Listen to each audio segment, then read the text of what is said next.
With an assist from Mother Nature, Matt Kenseth is a Daytona 500 champion. Kenseth won his first Daytona 500 in his 10th attempt after NASCAR called the race on lap 152 when rain hit the Daytona International Speedway. A line of heavy rain descended upon the speedway near the 150-lap mark, and when the skies finally opened, NASCAR was forced to make the race official and declare the leader, Kenseth, the winner. Kenseth passed Elliott Sadler on lap 145 just before the 8th and final caution came out for a spin on the backstretch by Aric Almirola.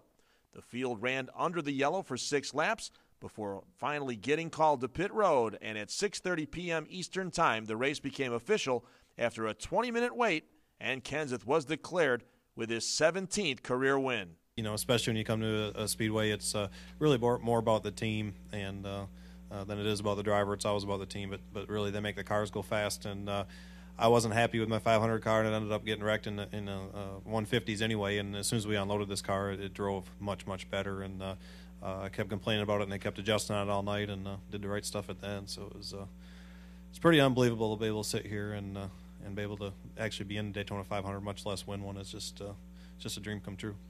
The victory was also the first Daytona 500 victory for car owner Jack Roush after 22 years in the series. Well, I'm just pleased to be here with Chip Owen and with Drew.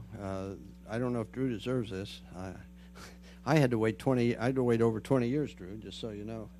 And this is Drew's first race as a crew chief, as you probably have celebrated with him. But you know, there's Chris Andrews gave us a great engineering package behind the cars. Robbie Reiser, you know, of course, managed everything in the shop and managed Drew and sometimes managed me, to my dismay. And so there's a lot of good people that form the organization that help make this possible. But of course, Matt is at the center of it. Matt Kenseth is as good at this business as anybody has been, and on days when he can't do what he needs to, it's because I haven't given him the tools. And last year I let him down by not being able to do for him what I needed to. 2007 Daytona 500 winner Kevin Harvick finished second for his 6th top 10 finish in 16 races at Daytona. Both Kenseth and Harvick had to start the race at the rear of the field in backup cars. You know, it's also a kind of bittersweet, I guess you could say, just for the fact that Matt's the one who pushed me to my Daytona 500 win. So in the end, it's kind of weird how that stuff works out. AJ Allmendinger, who is still seeking sponsorship to run the entire season, finished 3rd in the number 44 Dodge for Richard Petty Motorsports. It was his first career top 5 in 45 Sprint Cup Series starts. You know, it was just really consistent. Felt really good to be there and be able to run consistent up front with everybody. And, you know, everybody at Richard Petty Motorsports building the great cars. And, you know, I was hoping it kept sprinkling. I was hoping it was going to rain when Elliott was leading and Reed was second. I was 4th. That had been a really great result for the team. So, you know, I was trying to push Reed and Elliott as much as I could, and you know, they're the ones that got me into the race. So, you know, it was my turn to return the favor and try to get them the win. And Kevin had a great run and got under me, and that kind of shuffled Reed out, and I had to kind of dive down with him because you know, I was going to get really shuffled out if I didn't get back in line.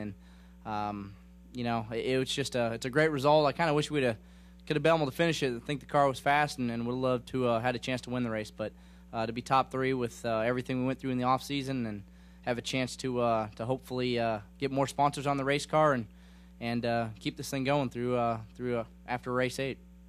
Clint Boyer finished 4th in his debut behind the wheel of the number 33 Chevrolet, with Elliott Sadler rounding out the top 5 to give Richard Petty Motorsports and Richard Childress Racing 2 drivers each in the top 5.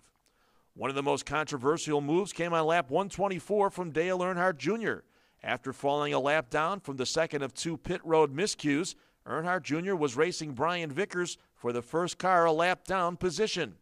Vickers forced Earnhardt Jr. below the yellow out-of-bounds line, and seconds later, the number 88 Chevrolet moved up into the rear quarter panel of the number 83 Team Red Bull Toyota. The contact sent Vickers into the retaining wall and set off a chain reaction accident that took out 10 cars, including leader Kyle Busch, and lost the chance to win the 500 on a day when he had one of the best cars in the field. Rookie Joey Logano made his Daytona 500 debut in the number 20 Home Depot Toyota and was involved in an early race accident and wound up finishing 43rd. The NASCAR Sprint Cup Series now heads to Auto Club Speedway in Fontana, California for next Sunday's Auto Club 500, and tickets are available by visiting racetickets.com.